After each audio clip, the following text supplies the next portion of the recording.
Hey peoples, so check this out. Did a lot of research last night.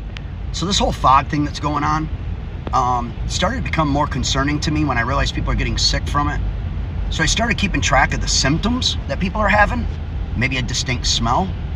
And I need y'all to really run with this information because I feel like the Lord is taking me down a rabbit hole. And it's not good. So I started researching where the fog is. And then I started researching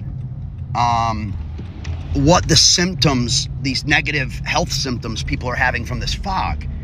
And it's headaches, diarrhea, vomiting, bad stomach cramps, increased heart rate, hard to breathe, heavy coughing. And then it has the smell of sulfur, like fireworks, like burnt fireworks, like rotten eggs. So I'm looking online, what kind of chemical through human exposure would cause these kind of symptoms. And this is where I run into a very particular chemical that fits every single one of those descriptions. Hydrogen sulfide. And then it gets worse. This is gonna get worse. Then you look, a friend of mine ran radar maps down on the Gulf of Mexico. I look up what creates hydrogen sulfide, what processing creates hydrogen sulfide. And it's an oil refinery byproduct. It's created at an oil rig. So then I look, where are the oil rigs? There's two of them in the Gulf of Mexico. And there's people pulling up radar maps of plumes, something coming off, almost like these trails, these checkerboard trails they put in the skies. We'll leave the main word alone so that we bypass the algorithm on that one. You know what I'm talking about. They checkerboard our skies. It's kind of like that.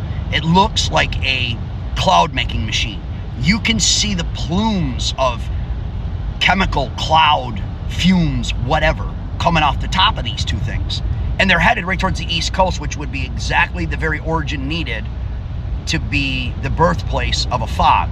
This hydrogen sulfide will hang low to the ground, depending on what the ppm levels are per square foot. And I believe that anything over 2 ppms of hydrogen sulfide starts to create those negative symptoms. Triggers an autoimmune response. It's going to make you run to the doctor. It's going to weaken your immune system. We have to look into this now. This is no joke. We have to look into these two oil refineries that are in the Gulf of Mexico that are putting out hydrogen sulfide. We need to figure out who owns the two oil rigs. Find these two oil rigs in the Gulf of Mexico. Find these two rigs. Find out who owns them. I'm not going to be surprised to find out it's BlackRock. I'm telling you now, Larry Fink hates Donald Trump. He hates him. So the biggest thing we have to find out now is go do the research on everything I just said so you can trust my words. Then secondly, find the same radar data maps that show these two plumes coming off these oil rigs in the Gulf of Mexico. And thirdly, then find out who owns them. Let's get to the bottom of this. I love you all. Don't be naive. Don't be willfully ignorant. This is the wrong time for that. Get to the truth. You can handle it. I love you, my peoples.